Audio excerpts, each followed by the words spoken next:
Ça va, Laurence? Ouais. Ouais, bien. La patate. Alors, il y en a qui vont défiler sur les Champs-Élysées, et puis il y en a d'autres qui vont défiler sur la plage, un peu à la Aldo Machon. Voilà. Alors, les femmes vont essayer d'être plus belles que d'habitude, les hommes de séduire encore plus que d'habitude. Il y a une technique pour remonter les petites fesses. Alors ça, c'est la grande mode en ce moment, c'est remonter les fesses. Il n'y a plus que la chirurgie esthétique du visage, mais maintenant, les techniques appliquées au visage peuvent justement être utilisées pour les fesses. Celles qu'on utilisait pour les joues, non? Absolument. Il y a eu l'effet Nabila, il y a eu l'effet Kardashian, vous vous souvenez, où on voit des fesses pulpeuses, etc. Et puis, il y a eu l'effet Pippa Middleton. Je ne sais pas si vous vous souvenez, Laurent, du mariage de William et de Kate, sûr. Où on avait beaucoup regardé la robe, enfin les femmes avaient beaucoup regardé la robe de Pippa Middleton, les hommes avaient plutôt regardé la croupe de Pippa Middleton. Comme vous y allez. Et ça avait défrayé la chronique justement parce qu'elle était assez spectaculaire. Et bien voilà, aujourd'hui, il est de bon ton de s'occuper de ses fesses. Alors à part les abdos fessiers, la gym, le sport intensif, eh ben, il n'y a pas grand-chose. Sauf que cette technique commence à faire ses preuves. Il s'agit donc des fils résorbables qu'on utilisait avant pour le visage et qu'on commence à utiliser maintenant pour remonter les fessiers. Il s'agit de fils chirurgicaux, des fils de suture qui disparaissent au bout d'un moment et qui permettent en fait de retendre les tissus relâchés et les peaux distendues, voilà, qui remodèlent. Les fesses, avant l'été, on a suivi une séance, regardez comment ça se passe.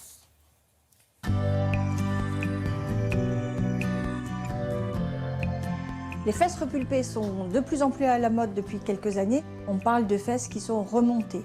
Autrefois, les fesses plates étaient quand même considérées comme plus élégantes et maintenant, il faut plutôt avoir du sex appeal et donc avoir des belles fesses qui se voient et qui ne tombent pas. Qu'est-ce qui vous dérange dans vos fesses? Le relâchement. Oui, vous avez l'impression qu'elles sont différentes? Oui. Vous avez envie d'avoir un peu plus de forme, plus juvénile sur les fesses. D'accord. Quand nous prenons un patient ou une patiente, on va d'abord regarder et dessiner les trajets des fils. Ils seront totalement personnalisables. Je vous fais une petite anesthésie locale et puis je vais glisser les fils. Ils vont déjà tracter un petit peu tout de suite et puis en se résorbant, ils vont continuer à nettement remonter les fesses et vous aurez le résultat optimum dans 3 mois. Et ça tient 1 an et demi, 2 ans. Et on peut reposer quelques fils autant que vous voulez, quand vous voulez. D'accord. Les fils tenseurs sont tout à fait incontournables depuis quelques années. En fait, ils remettent en tension, ils vont tracter la peau au lieu de donner du volume. Et de plus en plus, on a besoin de remonter et de jouer sur le relâchement cutané. On va également choisir des fils différents, de diamètre, de forme et de longueur. Et ces fils sont très intéressants parce qu'ils sont résorbables et en se résorbant, ils vont induire un nouveau collagène, un néocollagène qui va faire des petits points d'ancrage partout. Donc on aura 2 effets. Le premier effet tout de suite immédiat, c'est un peu remonté et l'effet au long cours, ça sera encore plus remonté et en plus il y aura une peau plus ferme. Donc c'est une personnalisation totale des fesses par les fils tenseurs. Il peut y avoir des bleus sur les fesses, c'est pas la zone qui donne le plus de bleu. Celle qui donne le plus de bleu, c'est la face interne des bras. Avec l'anesthésie, j'ai rien ressenti, par moments des petits picotements, mais ça va, ça fait pas mal. Et j'avais pas peur de le faire parce que je l'ai déjà fait sur le visage et j'étais très contente du résultat, très satisfaite. Ah, j'ai pas une grande culture de littérature classique, mais ça me rappelle un jeu de mots de Racine, je crois. Je sais pas si c'est pas dans Polyeucte. Le désir s'accroît lorsque l'effet FAITS, le désir s'accroît lorsque l'effet se recule. Alors, l'effet, là, il dure 1 à 2 ans. Ça marche pas mal. Alors, justement, j'allais dire, une fois qu'on est remis en forme, on reste. Ouais. Voilà, l'effet reste, l'effet demeure quand les fils disparaissent parce que le tissu, ce qu'on appelle le tissu cicatriciel qui fait la cicatrice autour des fils, eh bien, fabrique du collagène. Et le collagène, c'est notre matière première dans la peau, c'est naturel. La durée de vie de l'effet, donc, c'est 1 à 2 ans. Pas que les fesses qui peuvent en bénéficier, parce qu'il y a d'autres parties du corps qui peuvent être distendues ou froissées, toutes les peaux relâchées et fripées, l'intérieur des cuisses ou l'intérieur des bras. Souvent, les femmes ont des problèmes avec l'intérieur des bras en vieillissant. Et il faut savoir que plus on le fait tôt et mieux c'est, parce qu'il y a une mémoire de ce qu'on appelle l'effet de traction. C'est-à-dire qu'à force de tirer, le mouvement de traction demeure d'année en année et demande de plus en plus forte également chez les jeunes filles et chez les jeunes hommes. Voilà, pour moi, c'est ça la nouveauté. C'est que les hommes, maintenant, sans complexe, se tournent vers ce mode de chirurgie esthétique. Aujourd'hui, l'esthétique, c'est le muscle. Aujourd'hui, l'esthétique, c'est le muscle. Il faut être musclé et de partout, d'où l'engouement pour les salles de sport, pour le coaching, etc. Et le muscle, si on ne le travaille pas, il faut trouver des alternatives. Merci beaucoup, Laurence.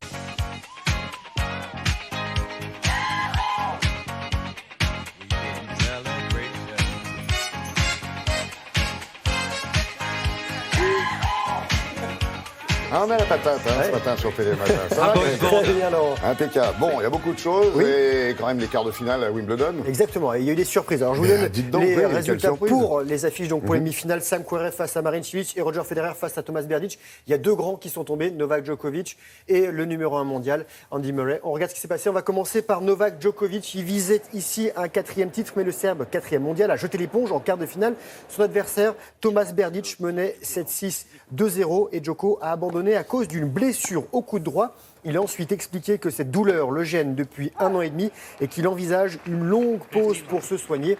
Berdych, lui, est 15e mondial, il était finaliste en 2010 et il affrontera Roger Federer. Les deux hommes se sont rencontrés 24 fois. Le Suisse mène 18 victoires à 6. Federer est 5e du classement. Il a remporté ce tournoi à 8 reprises. Il s'est qualifié pour sa 12e demi-finale à Wimbledon. L'homme aux 18 trophées majeurs a dominé le Canadien Milos Raonic 6-4, 6-2, 7-6. Et pas de doublé pour Andy Murray, le Britannique lauréat ici l'an dernier, a complètement craqué dans les 2 dernières manches face à l'Américain Querrey, 28e mondial, qui accède à sa première demi-finale en Grand Chelem.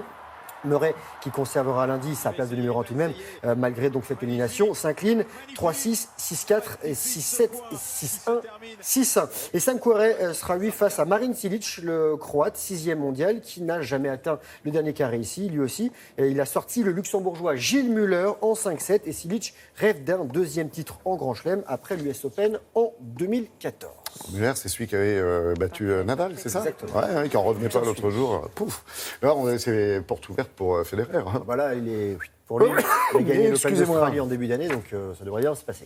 Alors, football. Football, alors vous savez que, ou vous ne savez pas, peut-être que le championnat Ligue 1 reprend le 4 août, les équipes se préparent et Marseille enchaîne les victoires. Regardez. Sur le stade champêtre de Lausanne, Marseille en blanc a poursuivi son succès, sa série de succès en matchs amicaux, 4e victoire sur 4. L'OM a battu le champion roumain Viitorul Constanta, 4-2. L'attaquant marseillais Clinton Ng s'est offert un doublé. Samedi, l'OM sera opposé au Fenerbahçe, club turc dans lequel évolue Mathieu Valbuena, ancien Marseillais. Une nouvelle recrue pour le PSG, Dani Alves, défenseur latéral brésilien qui a sur son CV 3 Ligues des Champions avec Barcelone et finaliste de la dernière édition avec la Juve. Il s'est engagé pour 2 saisons à Paris et les supporters semblent contents. Encore un petit mot de foot avec un but, un beau but, celui de la victoire de l'Angleterre face à la République tchèque en Euro des moins de 19 ans. Ça se passe en Géorgie. But de Lucas Mecha en finale. Les Anglais affronteront le Portugal. Rappelons que la France a remporté cette compétition à 8 reprises. La dernière fois, c'était en 2016 avec un certain Kylian Mbappé. C'est marrant, maintenant on dit la Juve, avant on disait la Juve. La Juve. Ouais, tout simplement. Ouais, non, c'est parce que je suis italien, c'est pour ça. Ouais, c'est ça, je me disais tournone. Il va falloir le tourner la page. On va la tourner la page, justement, et on va parler vélo parce qu'il y a quand même un Tour de France. Le Tour de France, ce sera la 2e étape aujourd'hui avec une grosse étape.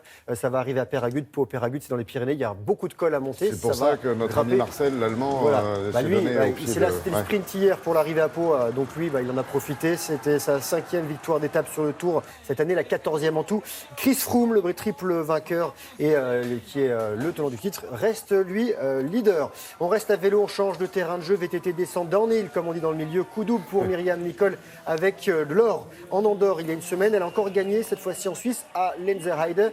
5e étape de Coupe du Monde. La Montpelliéraine, championne de France et leader du classement général. Et pour finir, un record de France original, celui de tonte de mouton Christophe Riffaut et Julien Dinck ont tondu 1382 moutons en 9 heures de travail. En total, il y avait 12 heures en tout, ils ont passé là-bas. Ça s'est passé à Bellac, en Haute-Vienne. Alors, c'est 277 moutons de moins que le record du monde détenu par les Néo-Zélandais qui sont les grands champions. Et c'est tout de même un bel exploit pour ces Français qui vont accueillir les championnats du monde de tonte de moutons en 2019 au Dora. Et nous avions testé pour un téléphone samedi absolument, cette belle vous savez de discipline. quoi vous parlez. Ce serait pas mal de rediffuser parce que c'est très physique. Oh l'autre, et tout de suite. Non, mais c'est vrai que c'est pas facile en plus. Moi, je je préfère regarder plutôt qu'essayer de faire. Puis j'ai mal au dos. Ouais. For the money, two for the show, three to get ready. Now go, cat, go, but don't you step on my blue suede shoe.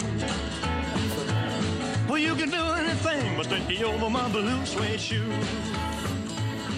Comment ça va, Yann, ce matin? Bien, avec une jolie petite nouveauté à nous présenter, une nouvelle technologie. Alors là, tout est dans... On va prendre son pied, c'est ça? Exactement, tout sera dans la chaussure. 60 millions d'équipements en Europe, en France, aux États-Unis, d'équipements de protection pour tous les personnels qui travaillent sur des sites à risque, par exemple. Oui, qui sont souvent isolés, par et définition. qui peuvent être parfois isolés ou atteindre des zones de danger, qui sont souvent d'ailleurs indiquées. Mais quand vous avez le cerveau qui est pris par d'autres choses, par d'autres préoccupations, exactement, technique. on ne le voit pas toujours. Là, l'idée, c'est d'avoir une chaussure dont la languette, le bout de la languette, vous prévienne, vous avertisse avec une vibration. C'est pas des poulaines avec des grosses clochettes, non? Non, c'est un peu plus techno que ça quand même. Donc deux possibilités. Vous êtes isolé, vous êtes tombé, vous vous êtes fait mal. L'idée, c'est de se dire, parfois on ne peut même pas se servir de ses mains, ne pas bouger. On est bloqué. Et donc là, vous avez l'orteil du doigt de pied qui va remonter et qui va aller toucher le bouton, si vous voulez, et qui va alerter. Qui va alerter les secours. Et inversement, c'est possible aussi. C'est-à-dire que si on cherche à vous joindre, que vous ne répondez pas, on va faire émettre cette vibration dans votre chaussure afin que vous disiez, tiens, on m'appelle, j'ai pas fait attention. Qui me chatouille les pieds? Exactement, c'est forcément mon chef qui cherche à savoir si. Donc c'est une chaussure de sécurité déjà. C'est une vraie chaussure de sécurité. Exactement, c'est une vraie chaussure de sécurité, mais qui intègre des capteurs et qui intègre donc ce système de vibration pour pouvoir alerter ou bien être alerté d'une zone de danger. Regardez comment ça fonctionne. La société est à Aix-en-Provence.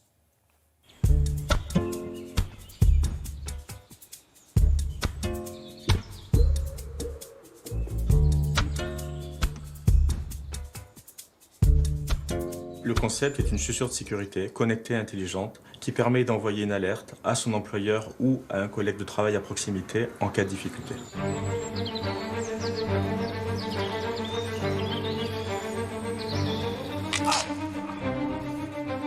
Admettons qu'un travailleur soit dans l'incapacité de se déplacer, suite à un faux mouvement ou suite à une difficulté quelconque.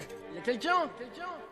Il va pouvoir, grâce à sa chaussure, transmettre un signal d'alerte à l'extérieur pour demander de l'aide. Lorsqu'une alerte est envoyée, l'application mobile qui a été installée par un collègue de travail ou un employeur permet de visualiser, de géolocaliser la personne en difficulté.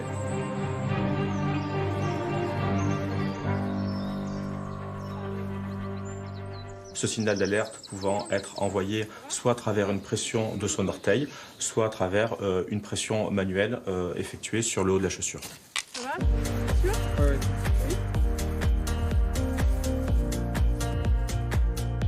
Le dispositif est constitué d'une membrane située sous la coque de sécurité qui permet à travers la pression d'un orteil de venir transmettre un signal au module électronique situé sur le haut de la chaussure.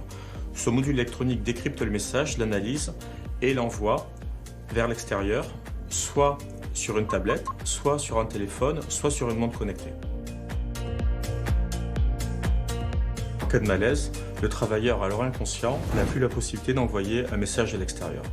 Dans ce cas-là, la chaussure va pouvoir elle-même prendre la décision d'émettre un signal d'alerte, soit à un collègue à proximité, soit à son employeur.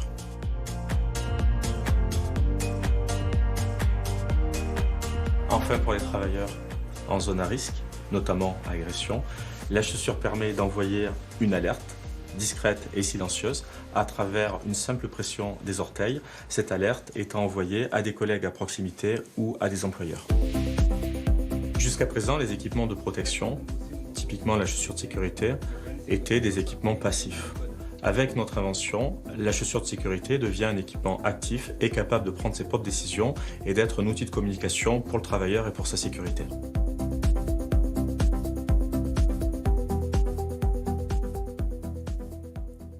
Yann, c'est une chaussure qui est disponible, qui est au point, ça y est, c'est fait. Alors elle est Parce que ça a presque dû au être point, long, elle la sera recherche, disponible quand à même. la fin de l'année 2017. Alors ne pensez pas non plus qu'on les a alourdis terriblement, hein. C'est 50 grammes pour la chaussure, donc c'est pas non plus énorme. Et puis peut-être qu'un jour vous aurez 50 grammes de plus sur vos chaussures, sur vos mocassins, parce que forcément on commence C'est avec des sur- chaussures Oui, comme c'est celle-là, ça, puis mais- c'est sur batterie, là. Oui, En alors plus. des batteries qui sont rechargeables à peu près tous les 5 jours. Hein. Vous n'êtes pas obligé de mettre vos chaussures à la recharge, ou du moins la recharge de la chaussure Avant tous de les les jours. balancer à la décharge. Exactement, parce que celles-là doivent y aller. Vous savez Oui. que c'est quand même le truc qui va le moins à la décharge. Hein. Ah oui. Les baskets, C'est du par exemple, recyclable. c'est ce qui C'est est clair. recyclable. Celles-là, je pense, le sont un peu plus. Et puis le prix, Bah oui.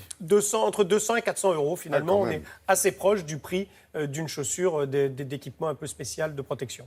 On a Olivia qui est là, qui est en train déjà de pianoter sur son très forte pour la clavier avec une protection aussi. initiative que vous Qui nous avez- vient de Belgique C'est ça. et qui est à reprendre chez nous. Elle s'appelle After Festival Récup. Vous savez, c'est la saison des festivals l'été. Et souvent, on y va, on fait du camping et puis on laisse sa tente, son sac de couchage. Et il reste plein de choses à la fin des festivals. Eh bien, une association belge va, à la fin des festivals, récupérer tout ça, nettoie et le donne à des gens qui en ont besoin, à des démunis. Donc, ces tentes, tout ça, qui peuvent évidemment servir parce que souvent, elles sont en très bon état. Bien voilà, ça vient d'être lancé en Belgique cet été. Quand on connaît le nombre de festivals qu'il y a partout en France, je veux dire, c'était vraiment à reproduire. Regardez tout ce qu'ils ont récolté et donné à des gens. Je trouve ça très bien. Ça s'appelle After Festival Récup. Et vraiment, c'est une initiative à reprendre. Vous avez ça aussi Très à tous bien. les départs de course, de marathon, par exemple. Les gens jettent Absolument, leurs affaires avant de partir, absolument. c'est ramassé. et Mais donné. c'est très bien. Mais Ouais. je vois qu'on s'est mis au recyclage. oui.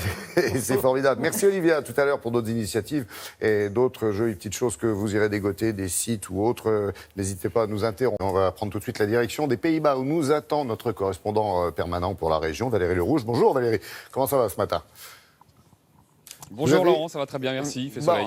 on vous appelle parce que vous avez une très très belle histoire à nous raconter, celle d'un jeune Syrien qui a effectivement trouvé refuge et qui illustre, j'allais dire, tout le poids qu'il portait sur ses épaules, celui d'une passion qu'il avait et qu'il ne pouvait pas vivre là-bas dans son pays où il était même menacé de mort. Oui, il s'appelle Ahmad Joudé et des journaux hollandais l'ont surnommé le Billy Elliot syrien. Car comme dans le film, eh bien, il voulait à tout prix danser quand tout l'en empêchait. Mais là, on n'est plus dans l'Angleterre ouvrière, un brin rétrograde mais sympathique du film. On est en Syrie. Son père est un réfugié palestinien en Syrie qui lui hurle dessus que danser, c'est la honte de la famille. Il le bat à coups de trick dans les jambes quand il tente de s'entraîner. Rupture familiale et puis il part s'installer à Palmyre. Et là, c'est l'État islamique qui s'installera également et qui le menacera de mort. Aujourd'hui, Ahmad Joudé est donc ici aux Pays-Bas. Il est libre de penser et libre de danser, tout simplement. Reportage avec Pascal Verdeau et Jeroen Mortier. À l'École nationale du ballet d'Amsterdam, Ahmad Joudé retrouve un peu de légèreté et peut enfin vivre sa passion. À Palmyre, où il a grandi, danser était considéré comme une perversion par l'État islamique, qui le menaçait directement de mort. Mais il en fallait plus pour l'arrêter. Mon tatouage signifie la danse ou la mort. Je veux dire par là, à tous ces terroristes et les membres de l'État islamique en Syrie, que je ne les crains pas. Le tatou est situé sur mon cou, à l'endroit où ils coupent les têtes. C'est ma façon de les défier. Réfugié aux Pays-Bas depuis 9 mois, Ahmad bénéficie d'un visa d'étudiant pour 4 ans. Il pense souvent à sa famille restée en Syrie et n'oublie rien des conditions précaires là-bas pour pratiquer son art. Je n'avais pas de lieu pour danser. J'ai donc choisi le toit de notre maison. C'était dangereux, les balles sifflaient de partout. Aujourd'hui, il se produit régulièrement aux Pays-Bas. Plusieurs directeurs de ballets européens lui ont fait des propositions de travail. Mais la Syrie lui manque déjà. Il espère bien pouvoir y retourner rapidement. J'attends le jour où je pourrai danser pour la libération de Damas et où les terroristes auront été expulsés. Ça sera une fête pour chaque citoyen.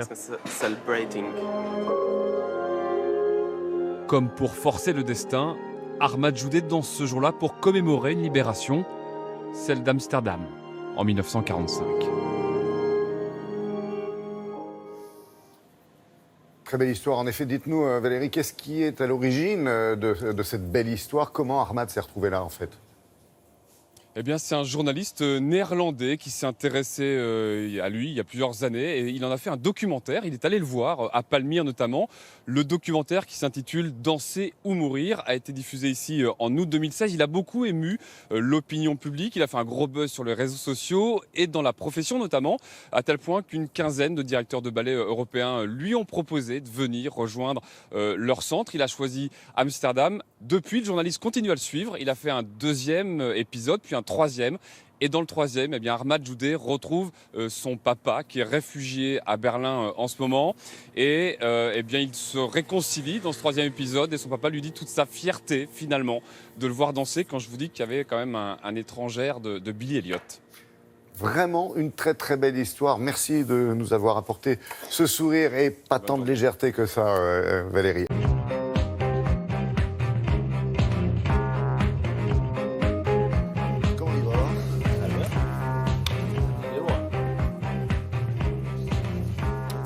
Bonjour Patrice. Bonjour Laurent. Alors, et bonjour à tous. Que nous disent les journaux ce matin?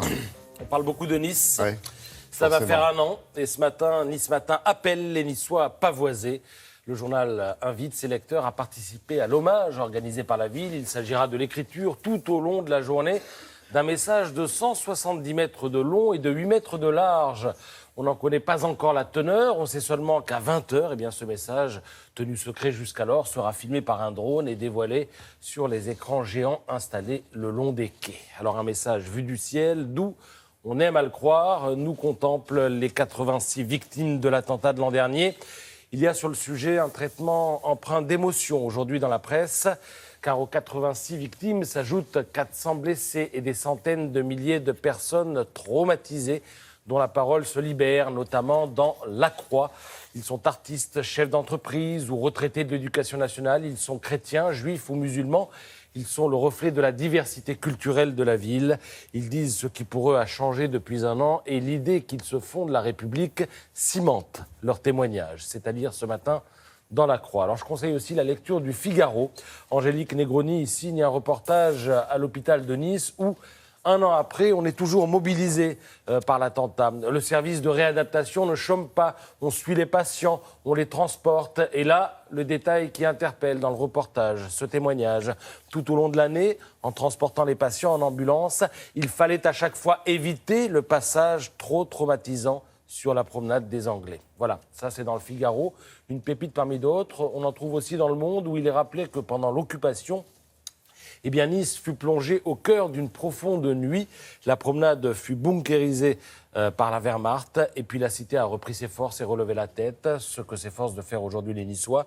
Le miracle, s'il en est un dans ma chère ville, c'est que les lumières finissent toujours par triompher. C'est signé Paul Barelli, correspondant du Monde depuis 1999 à Nice, sa ville natale. Tout cela écrit en toutes lettres dans Le Monde.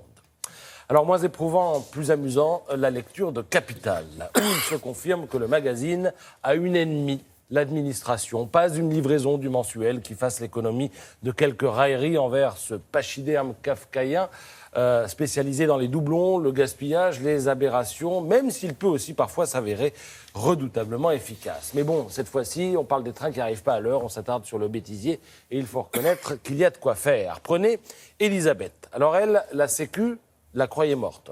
Pour faire admettre qu'elle était vivante, elle a dû produire un certificat de vie. Mais pour ça, il a fallu faire appel aux défenseurs des droits. Ça a pris du temps. Et à la fin, elle a eu gain de cause. Elle a reçu enfin sa carte vitale. Et dans une autre enveloppe, le même jour, dans la boîte aux lettres, un autre courrier disant que son décès avait bien été enregistré, finalement. Alors elle, c'est le RSI qui l'a rendue folle. Elle s'appelle Fabienne. Le RSI, elle le payait, même si ça ne lui faisait pas plaisir. Mais le logiciel refusait d'encaisser les paiements. Donc aujourd'hui, elle reçoit toujours des relances et parle d'une maison de fous quand elle appelle le RSI, où quelqu'un dit noir juste après que quelqu'un a dit blanc. Et lui, c'est Fabrice. Alors il a voulu installer des panneaux solaires sur son champ. C'est un paysan. Le ministère lui a dit « OK, mais il faut une réserve d'eau anti-incendie ». Il a donc claqué 15 000 € pour l'installer. Le problème, c'est qu'en cas de feu, les pompiers n'ont pas le droit de l'utiliser car ils risqueraient de s'électrocuter. Voilà, 1001 exemples. Si vous avez une dent contre l'administration, lisez Capital, ça va vous calmer. Ou vous énerver encore plus, ça dépend. Tout le monde vous a écouté et il y en a déjà qui sont partis au kiosque pour l'acheter, j'imagine. Merci.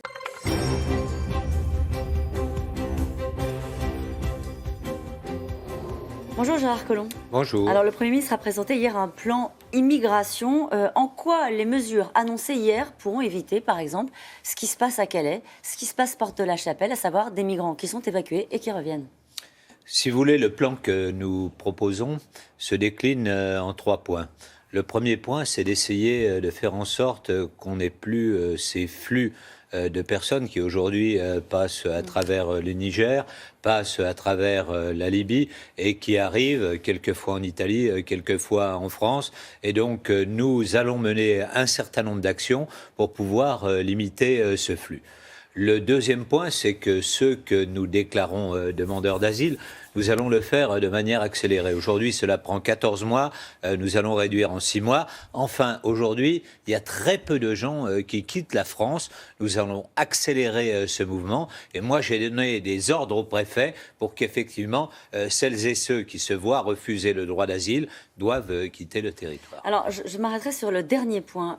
C'est d'ailleurs une des phrases prononcées hier par le Premier ministre. Il dit « Les migrants déboutés de leur demande d'asile feront systématiquement l'objet d'une mesure d'éloignement ». Quel délai vous fixez pour renvoyer ces demandeurs d'asile déboutés chez eux? On le sait depuis toujours, c'est la voie classique de l'immigration illégale en France. Qu'est-ce qui va changer concrètement? Alors, si vous voulez, tout dépend des pays.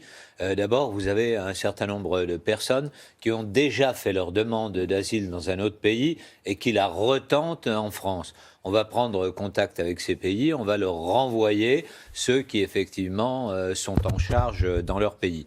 Ensuite, nous allons passer des accords pays par pays, parce qu'on sait bien quels sont les pays dont sont aujourd'hui originaires l'immigration, de manière à ce que nous puissions leur renvoyer un certain nombre de migrants. Enfin, si vous voulez, vous avez les pays qui sont sûrs et avec qui nous devons traiter. Je prends un exemple, l'Albanie aujourd'hui est un pays sûr, les ressortissants peuvent venir sans visa et ensuite ils se déclarent demandeurs d'asile. J'ai téléphoné avant-hier au Premier ministre et donc nous allons chercher une solution pour que ces migrants puissent retourner chez eux. Je ne veux pas être désagréable de bon matin, mais qu'est-ce qu'il y a de nouveau dans la façon d'appréhender le problème, c'est-à-dire augmenter un peu les places d'accueil, limiter au maximum les filières, travailler avec les pays d'origine? Qu'est-ce qu'il y a de nouveau dans votre façon de prendre le problème? C'est surtout, si vous voulez, la volonté de le faire, parce que jusqu'à présent, on va dire qu'on annonçait un certain nombre de choses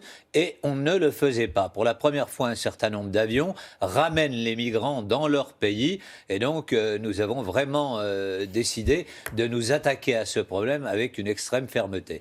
Est-ce que vous avez accepté sans rien dire la réduction de votre budget, Monsieur le ministre? Si vous voulez, sur notre budget, c'est le budget d'abord de 2017. Donc, 526 millions d'économies. C'est la fin du budget. Mais en même temps, c'est 526 millions de réduction, mais c'est le plus gros budget en exécution que nous aurons connu depuis 2002. Parce que le budget avait été surbudgétisé. Et donc, aujourd'hui, ce que nous perdons par rapport à la masse du budget, c'est à peine plus d'1%. Donc, on va dire que finalement, on s'en tire pas trop mal. Alors là, vous nous faites une explication de texte, pardonnez-moi, mais moi je me dis, on annonce, le ministre de l'économie annonce 526 millions d'euros d'économies, et combien concrètement allez-vous demander comme effort à vos troupes, à votre ministère? C'est combien? Vous dites 1%, c'est combien? Si vous voulez, nous avons un budget qui est aujourd'hui de plus de 12 milliards. Donc, vous voyez, ça représente des sommes qui sont relativement petites. Et donc, nous allons pouvoir jouer sur un certain nombre de postes d'économie. Vous voyez, nous n'en sommes même plus maintenant. Ça, c'est le budget 2017. Hier, je suis allé préparer le budget 2018. Et on a égrené poste par poste, à la fois les mesures sur lesquelles on pouvait faire des économies, et puis en même temps des mesures nouvelles dont nous avions besoin. Quelques pistes d'économie. Oui. Par exemple, chacun a son laboratoire de police scientifique. Est-ce que ça serait pas mieux que gendarmerie, police, éventuellement préfecture de Paris ait le même laboratoire? Aujourd'hui, nous avons, par exemple, 3 écoles de formation des chiens. Est-ce qu'il ne vaudrait pas mieux y en avoir une? Voilà toute une série de mesures sur lesquelles nous travaillons et sur lesquelles nous allons faire des Vous n'avez pas économies. l'air inquiet, les syndicats de police le sont. Oui, je comprends. Inquiets, ils expliquent par exemple que parfois leurs heures supplémentaires sont toujours pas payées, etc. Donc comment est-ce que vous pouvez les rassurer ce matin? Si vous voulez, nous avons fait prendre dans les mesures qui, elles, sont certaines, ce qui a été donc donné dans le cadre de l'accord sur le temps de travail. Et donc ça, c'est des choses qui ne sont pas remises en cause. De la même manière, nous avons bien insisté sur le fait que le déploiement des armes technologiques, des tablettes qu'ils ont aujourd'hui, qu'on a plus d'ailleurs dans la gendarmerie que dans la police, seront bien effectivement distribués et qu'on aura bien demain une police, une gendarmerie connectée. Est-ce que vous pouvez leur dire ce matin que le budget de 2018 sera en augmentation?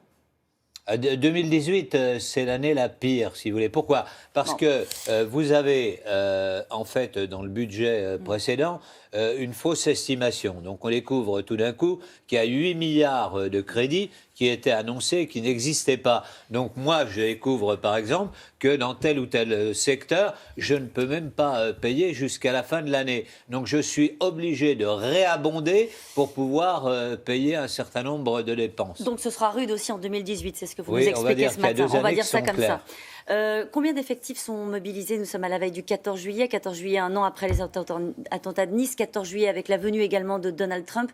C'est un 14 juillet sous tension. Bien sûr. Oui.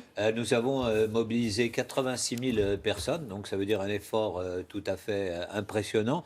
Et donc, je pense que nous pouvons faire en sorte que les choses se passent dans le calme. La situation est sous contrôle, comme on dit. Juste une dernière question. Il y a eu une interpellation hier à Gonesse d'un fichier S par les hommes du RAID. Est-ce que c'était un homme qui visait à passer à l'action? Pourquoi a-t-il été interpellé? Vous savez, il y a beaucoup de contrôles qui se font sur les fichiers S parce que vous avez toute une série de catégories. Ce n'est pas forcément dans les fichiers S radicalisation. Bon, après, ça arrive tous les jours. La semaine dernière, par exemple, nous avons eu une affaire entre Belges et Français où peut-être ils s'apprêtaient à commettre un attentat. Ça veut dire que le niveau de menace reste extrêmement haut. Merci beaucoup, Gérard Collomb. Merci.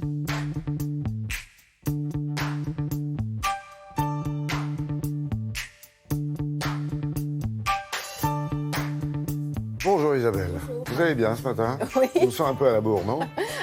Un petit peu. Bon, alors dites-moi tout.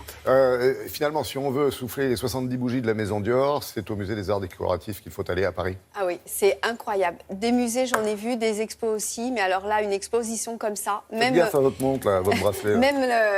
Même le cadreur, quand on rentrait dans les pièces, on faisait waouh, on était époustouflés. On est époustouflés parce que voilà, la Maison Dior, invitée par le Musée des Arts Décoratifs, a ouvert les deux côtés. Donc c'est la première fois qu'une telle exposition prend les deux côtés des arts décoratifs. Vous avez la grande nef qui est utilisée, vous avez l'autre partie aussi, et puis vous êtes dans un univers incroyable. C'est vraiment les 70 ans donc, de Dior, avec aussi sa passion. Il n'était pas couturier au départ, il était dans l'art, il voulait avoir une galerie, il a ouvert une galerie, et donc il avait ses amis, c'était des peintres, et donc là, vous avez vraiment toute l'ambiance, et vous avez des robes qui sont mises en scène, avec un salon 18e, vous avez des monnaies qui sont au tableau, au mur. Vous avez des plafonds qui sont entièrement remplis de fleurs de papier. J'ai rencontré les gens qui ont fait ça. Il y a eu plus de 4 mois de travail pour installer, pour créer ce plafond de papier. Voilà, c'est un rêve passé absolu. l'étonnement, vous avez pu tourner des images?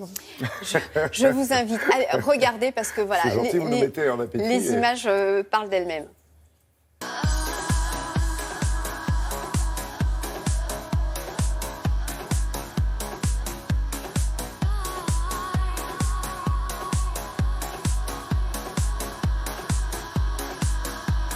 Il y avait plus de 30 ans qu'aucune exposition n'avait été consacrée à Christian Dior et à son travail et à son héritage. Le musée d'art décoratif a décidé de célébrer 70 ans de création au sein de la maison de couture à travers une exposition absolue. Plusieurs centaines d'objets, d'archives, de photographies, de documents, d'accessoires sont présentés pour la première fois. Le musée des Arts Décoratifs conserve ce qui est considéré comme le vrai tailleur bar. Il est présenté dans l'exposition comme une sorte d'icône parce que c'est vraiment un nouveau chapitre de l'histoire de la mode qui s'ouvre alors lors du défilé de février 47.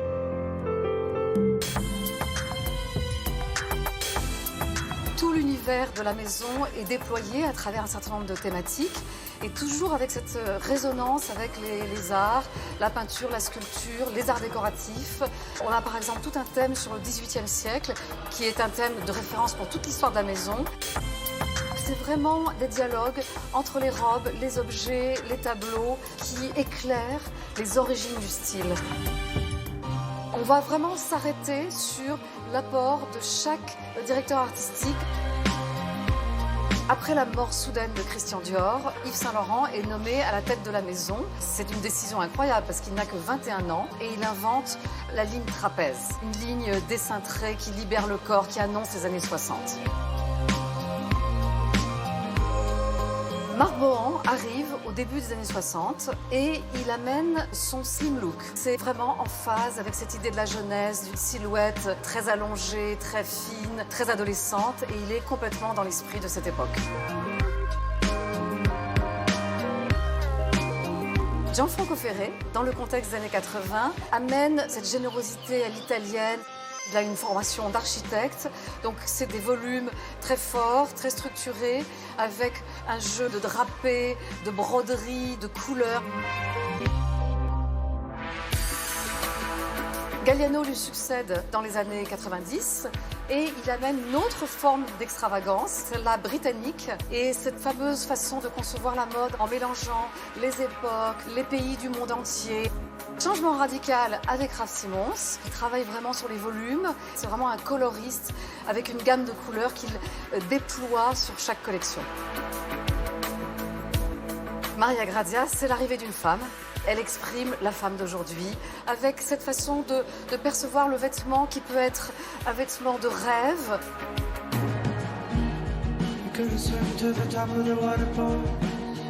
Le nom de Dior est magique parce qu'il a rayonné à partir de l'après-guerre. Il a vraiment marqué cette époque où on attendait que quelque chose se passe dans la mode. Lui, il a ramené la grâce, la séduction, la fameuse femme fleur du New Look. Oh, tout est dit, tout est montré quasiment. Qu'est-ce qui vous a le plus plu, vous? La grande nef. Parce Ouais, que c'est la vraiment dernière image, la là, qu'on dernière vient de voir, image. Vous avez c'est toutes ces robes de bal, ça brille et c'est vrai que même les murs brillent et on est vraiment subjugué. Voilà, c'est jusqu'au 7 janvier. Je vous invite vraiment à y aller. En plus, si vous avez des petites filles, là, pour elles, ça va être le rêve absolu. Et on découvre tout d'une maison de couture. Vous avez cette fameuse pièce blanche avec les toiles. Donc, on comprend mieux comment est fait finalement un vêtement du départ, du croquis, jusqu'à la toile et puis ensuite jusqu'au vêtement final qui va défiler. Je note. Aspect pédagogique des choses. Merci beaucoup, Isabelle. Vous êtes toujours là. Oui. Je crois. Je vous ai entendu tapoter, là. Vous avez trouvé un petit site. L'esthétique aussi, celle d'un cinéaste, Wes Anderson, cinéaste américain au style reconnaissable au premier coup d'œil. Il aime les couleurs pastel, la symétrie, le style rétro. Et bien des internautes, des milliers d'internautes se sont mis en tête de trouver des décors naturels qui pourraient coller au cinéma du cinéaste. C'est-à-dire là, il pourrait poser sa caméra sans problème dans ces lieux qui existent. Ce ne sont pas des décors. Il y a une plateforme qui a été créée et il y a 40 000 personnes qui l'alimentent, qui cherchent dans le monde entier des lieux qui pourraient correspondre à des films du cinéaste. C'est assez amusant quand même. C'est vachement sympa. Et c'est fou, hein. Oui, c'est drôle. Il y a du Wes Anderson partout dans le monde finalement. J'ai l'impression qu'il y a des internautes qui vont s'y mettre et qui vont aller les voir. Merci Olivia, à tout à l'heure.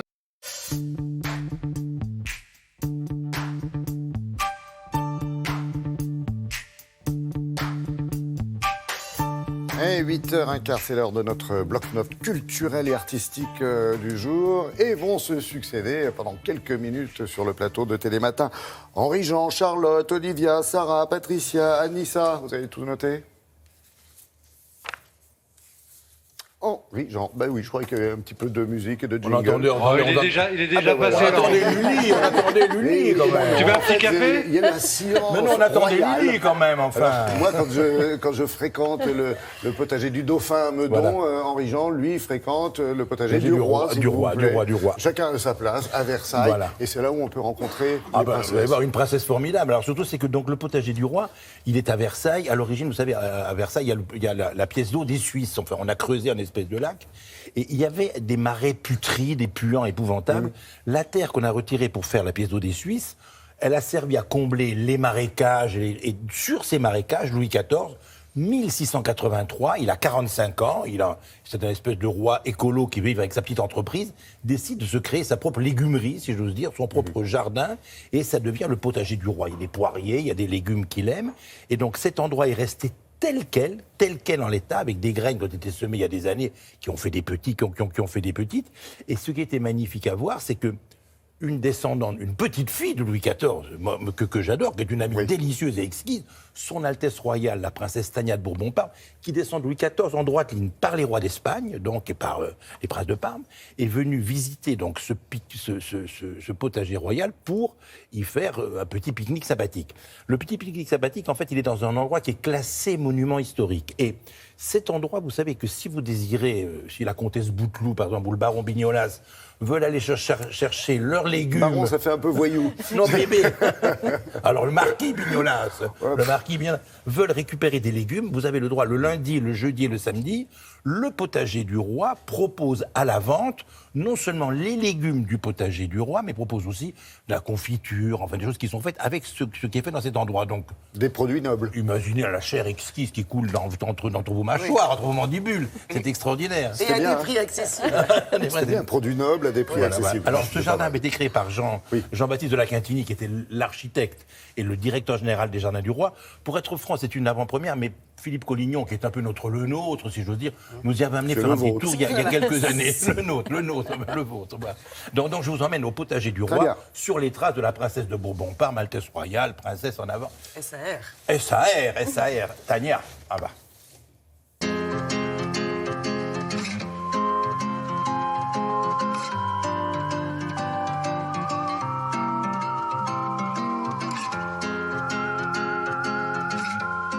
Alors ici, nous sommes dans un endroit mythique, le potager du roi. Donc c'est Louis XIV, mon ancêtre, qui a créé cet endroit incroyable pour pouvoir nourrir la cour et se nourrir lui-même, car il était très gourmand. Donc je descends de Louis XIV en ligne directe par la lignée des Capétiens. Son petit-fils, Philippe V, roi d'Espagne, a épousé en deuxième noces Élisabeth Farnèse. Et puis Élisabeth Farnèse et Philippe V ont créé la lignée des Bourbon-Parme. Louis XIV, qui était quelqu'un de très exclusif et qui voulait inventer, qui voulait innover, a voulu créer des pièces d'eau autour du château. Et la terre qui a été enlevée pour créer des pièces d'eau a servi à créer ce potager et à remblayer ce marais qui était un endroit horrible, qui sentait très mauvais. À l'époque, on ne pensait pas que ça allait devenir cet endroit-là. Je crois que Louis XIV, de temps en temps, venait se promener pour voir ce qui se passait, pour voir ce qu'il allait déguster dans son assiette. Donc il a fait pousser des petits pois, des asperges, des poires, des fruits, des légumes un peu incroyables qui allaient directement pour sa consommation personnelle. Il exigeait ce qu'il aimait dans son assiette. Louis XIV refusait la fourchette, il continuait à déguster les mets avec ses doigts, avec son couteau, avec des fourches ou des pics. Et comme ça, c'était le roi, il décidait tout.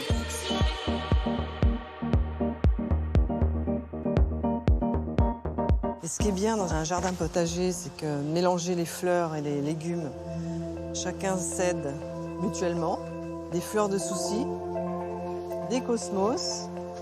C'est très intéressant, j'adore. Ce sont des fleurs très jolies, très aérées, comme leur nom l'indique, des fleurs qui peuvent venir du cosmos, peut-être. Ce sont les mêmes cultures qu'il y a un certain nombre d'années du temps de Louis XIV. Les poiriers sont les mêmes, l'endroit n'a pas bougé, la superficie, l'idée de Louis XIV est toujours là, Louis XIV est toujours là.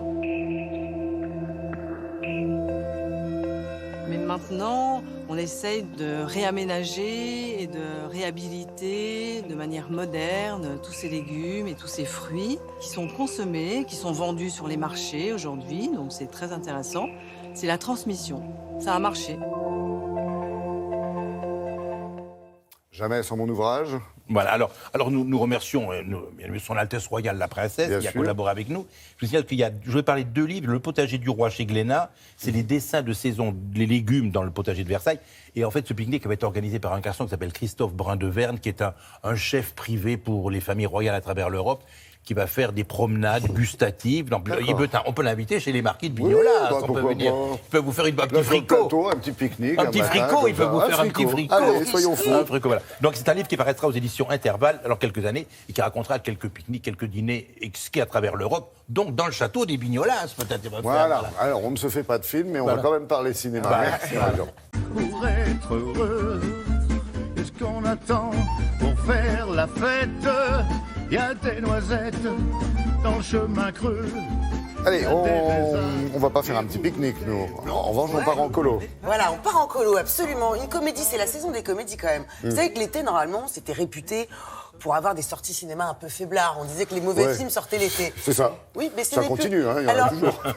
C'est quand il y a même une toujours tradition. des mauvais films, mais beaucoup moins qu'avant. Oui. C'est-à-dire que l'été, maintenant, vous avez des gros blockbusters qui sortent et de plus en plus de films français. C'est vrai que des comédies, là, cette semaine, on en a parlé. Là, ces derniers jours, la semaine dernière aussi. Ça s'appelle Moi, moche et méchant. C'est ça. Mon poussin, Mission Pays Basse. C'est ça, Bon, dans Mission ces trois-là, il Pays y en a un qui est pas bon, mais je dirais pas lequel. Et Sale Gosse, premier film de Frédéric Kiering. Frédéric Kiering, il est acteur. On l'a vu au théâtre, on l'a vu dans des séries Vous avez télé. sa tête, hein?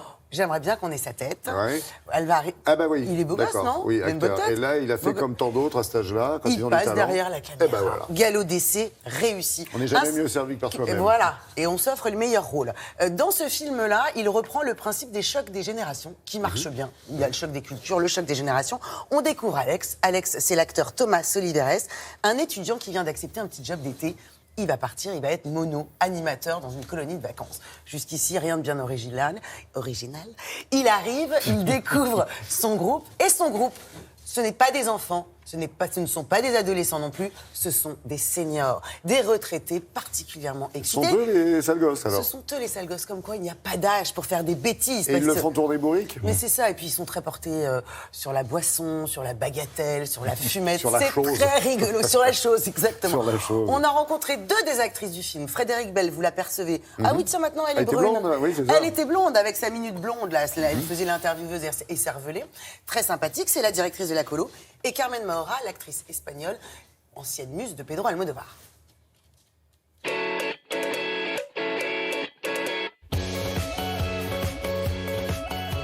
Carmen, Frédéric, bonjour. Voilà. Qui sont ces 2 adorables créatures? Nous avons là Rita. Rita qu'on voit dans le film. On voit dans le film, oui. Elle a eu un cachet ou pas? Elle a été payée en croquettes. Et alors vous, Frédéric? Alors moi, c'est Joka qui postule pour les sales gosses numéro 2. Et on les voit bien rompus à l'art de la promo. Hein. Ils sont habitués. Hein. Elle adore ça. Tu vas pécho avec ça, mon bonhomme. Ah, papa. J'ai jamais eu autant de succès avec les filles que quand j'étais mono. Une colo pour envieux, ça existe ces trucs. Faites attention parce qu'ici, colo, ça veut dire coloscopie. Un mot sur ce réalisateur, Frédéric Kiering, qui s'y connaît un petit peu puisqu'il est déjà acteur, j'ai vu ça. Il sait exactement ce qu'il veut, il a un grand sens du rythme et de la comédie. Il a été assez ouvert aussi à toutes les propositions. Par exemple, la vanne... Ah non, colo, ça veut dire ici, ça veut dire coloscopie. Celle-là, elle était de moi. J'en étais sûre. Elle est quand même assez extraordinaire. Ah oui, mais elle est venue tellement naturellement. T'es sur Facebook? Sur Twitter? Tinder. Grindr. Bon, allez, là, tout le monde se lave les dents et au lit, j'ai dit. Parce que quand on joue dans un premier film, il y a une émulation, une excitation. Et Carmen, en général, ça vous a toujours porté chance. Oui. Comme ça, tout de suite, je pense à Pedro Almodóvar, mais il n'y a pas eu que lui. Non, j'ai fait beaucoup de premiers films. Beaucoup de premiers films dans ma carrière. Alors, au programme de ce matin, course de quartier. Pour ceux qui peuvent. Je vous paye pour veiller sur eux. Votre personnage, vous, Frédéric, c'est Sophie Bonheur. Sophie Bonheur. Et vous, Carmen, vous êtes Teresa. Elle fait ses vacances tous les années, elle est heureuse, elle a toujours faim, elle est toujours optimiste. Elle est tellement optimiste qu'elle achète des boîtes de préservatifs par 24. Mais je les vends, c'est pour les vendre. C'est les vacances ou c'est pas les vacances?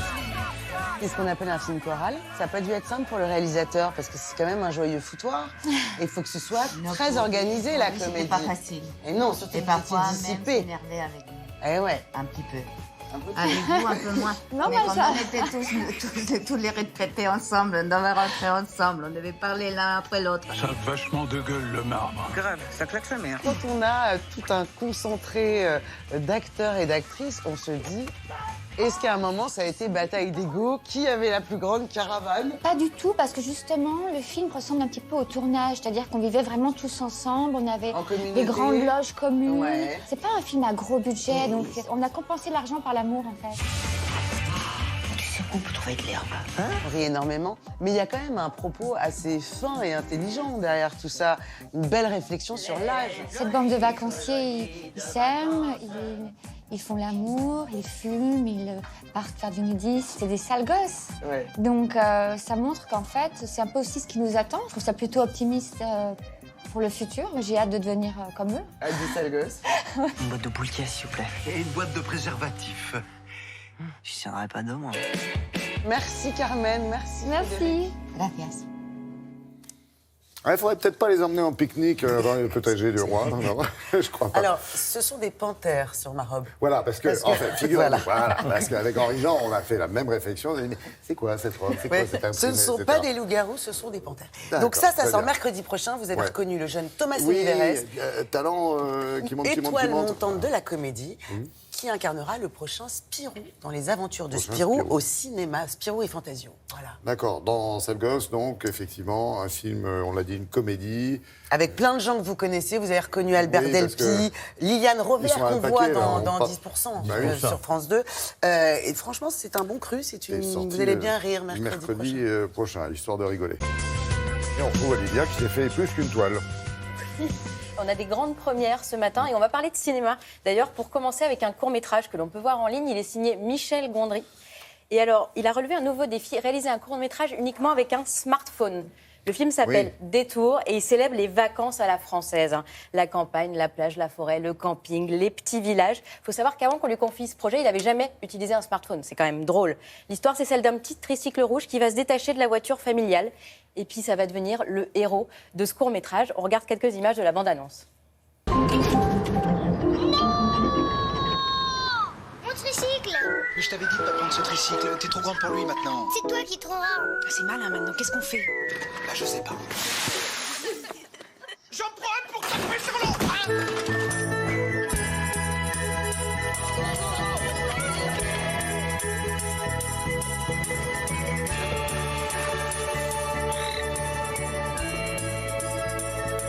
Bonsoir les deux. Bonsoir toute seule.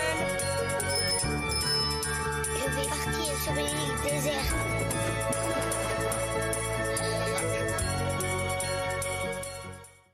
Très sympa, belle écriture, apparemment. Ouais, puis on reconnaît tout de suite son univers. Ouais, Et ouais. sur la toile aussi, il donne des conseils, Michel Gondry, pour bien filmer avec un smartphone. Après, n'est pas Michel Gondry qui veut, mais bon, si ça C'est peut clair. nous permettre de faire des belles images avec nos téléphones pendant les vacances, ça peut aider. Musique On poursuit avec une autre Ouais. première musicale. Elle s'est déroulée à Paris la semaine dernière. Une quarantaine de musiciens de l'Orchestre de Chambre de Paris ont donné un concert dans un lieu plutôt insolite. Les membres, ils ont pris possession de la façade d'un immeuble du 12e arrondissement pour un concert inédit. On regarde un petit peu ce que ça donne. Regardez le concept. En fait, l'orchestre, ils s'invitent chez les habitants d'un immeuble. Ils empruntent leur balcon. Il y a un musicien par balcon, Musique de un chambre, ou deux. c'est forcément la musique à cordes, hein, les instruments à cordes. C'est plus Ouais. facile, même si elle est contrebasse. Le public, il est dans la rue. En fait, là, c'est Bien l'inverse. D'habitude, c'est le public Ouais. au balcon, l'orchestre dans la fosse. Là, c'est l'inverse. C'est le compositeur Pierre Sauvageau qui a orchestré tout ça. L'idée, c'est de faire entrer la musique dans le quotidien. C'est pour ça qu'on entend des sonneries de téléphone, des pleurs de bébé, des portes qui claquent en même temps. C'est la musique qui se mêle à la vie de l'immeuble, en fait. Ça s'appelle orchestre et bruit du quotidien. C'est un dialogue. Le public était vraiment sous le charme. C'était une première, donc la semaine dernière à Paris. Et bonne nouvelle, cette création qui s'appelle Grand Ensemble, elle va de nouveau être jouée à Marseille cette fois. Ce sera en octobre. Très bien, belle initiative. Non, C'est bien moi, le j'aime concept bien. de la musique qui va dans le quotidien des gens. D'autres choses sur le web? On continue en musique avec une autre première, mais beaucoup plus 2.0. Celle-ci, elle concerne le groupe Muse. Succès planétaire, Muse, on ne les présente plus. Ouais. Et pour son nouveau single qui s'appelle Dig Down, le groupe a laissé carte blanche à un algorithme. Sa mission, rechercher quotidiennement des extraits de vidéos en ligne et les assembler. Et en fait, chacune de ces vidéos, on va prendre un mot qui va être dit par une personne. C'est un peu étrange, je ne vous le cache pas. Alors, vous avez mis un petit bout de l'original, parce que l'original est joli. Et après, on vous a montré cette version un peu robot. Regardez.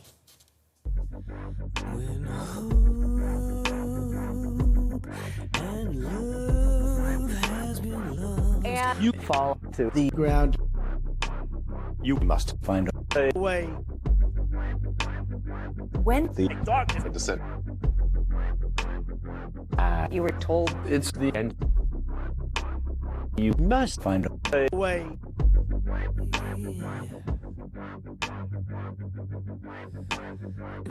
When God decides to look other way. And take the throne. We must find a way. Ah, puis c'est bien, parce qu'en 20 secondes, on a compris le principe. On a bien compris. Mais ça, c'est vraiment quand l'intelligence artificielle prend possession des choses. Et ce qui est drôle, c'est qu'il y a un site dédié. Et en fait, là, c'est les images d'hier. Mais si vous y allez aujourd'hui, ça ne sera pas les mêmes images. Ouais. Ça mouline sans cesse et ça retrie des vidéos. Ça se fait automatiquement. Et c'est loin d'être anodin. En fait, c'est en rapport avec les paroles de la chanson. Bien sûr. Où est l'intrus? On Un petit termine. message personnel, ouais. Encore de la musique. On parle d'un rappeur américain qui s'appelle Malcolm Moore. Alors évidemment, si je vous dis clip de rap, vous avez pensé grosse voiture, fille pas très habillée, tout ça, tout pas ça. forcément, non. Un chien autour du cou. Aussi. Eh bien là, rien de tout ça, bien au contraire. C'est même le coup de cœur de la toile cette semaine. C'est un peu tarte à la crème, hein. Mais j'assume, il en faut un peu. Ce rappeur, qu'est-ce qu'il a fait? Il a fait une surprise à sa mamie le jour de ses 100 ans. Et il lui a fait passer la journée parfaite. Tout, la balade en voiture, le karaoké, le shopping, l'anniversaire avec des copines. Oui, c'est un peu cucu. Mais franchement, c'est le succès de la semaine. Tout le monde craque. Ouais, oui, on regarde vrai, un tout petit bout de ce clip. Ouais. Did I do it all for fame?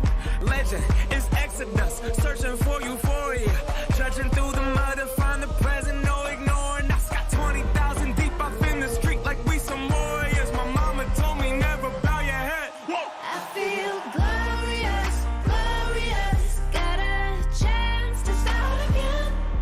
I was born for this, born for this. It's who I am, not could have again. I made it through the darkest part of the night, and now I see the sunrise. Now I feel glorious. Très sympa. Très sympa. Bon, Charlotte a posé la question. Oui, à un moment, il y a un stripteaseur qui vient, je vous le C'est confirme. pas ce que j'ai demandé. J'ai dit, il manque quand même l'essentiel. Elle n'a pas d'amoureux. C'est rigolo. Il y a un petit Il y a- peu de il y a un petit peu la de- chose. Elle s'appelle Hélène, elle est Qu'est-ce que formidable. Et la Oui. chanson s'appelle Glorious, si vous voulez aller voir le clip sur Internet. Ok, merci. On va à présent se pencher sur l'actualité culturelle en région avec Sarah Doraghi qui nous emmène aujourd'hui, ce matin, au centre Pompidou, mais attention, celui de Metz. Alors, on y découvre une exposition très originale et plutôt enrichissante, comme chacune, sur les liens entre la musique et les arts plastiques. Et si vous passez par là-bas, c'est le moment d'y aller, regardez et apprécier.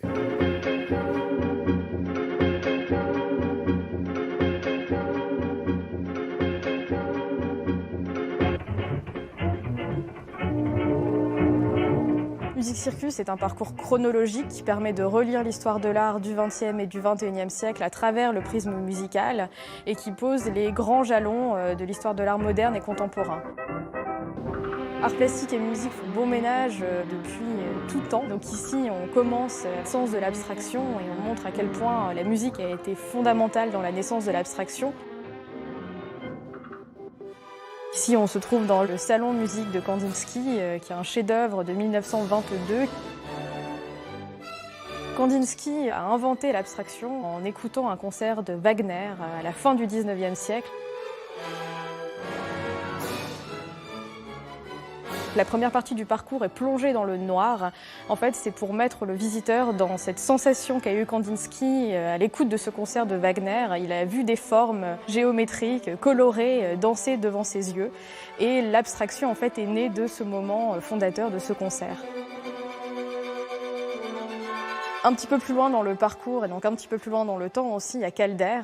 Calder qui a rencontré Varèse, le grand compositeur, et qui a imaginé Ionisation, qui était la première grande composition pour les percussions uniquement. Et Calder va imaginer un mobile qui serait aussi un outil de percussion.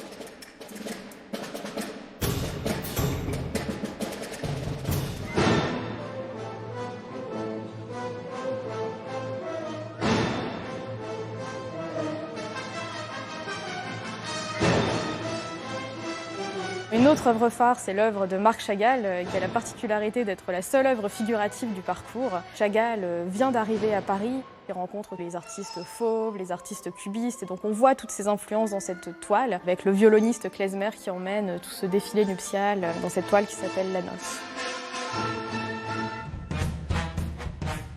Troisième grand moment de l'exposition, c'est aussi la rencontre entre l'œuvre de Sonia Delaunay, Rythme, et l'œuvre d'Eliasson. Pour Sonia Delaunay, les cercles concentriques de couleurs représentent en fait le rythme saccadé d'un morceau de jazz, et en même temps les parties blanches représentent les temps d'arrêt. Donc vous pouvez recomposer en fait le rythme d'un morceau de musique en regardant cette toile. Et l'œuvre d'Eliasson, elle met directement en mouvement ses disques de manière très poétique, et donc ça balaye tout l'espace.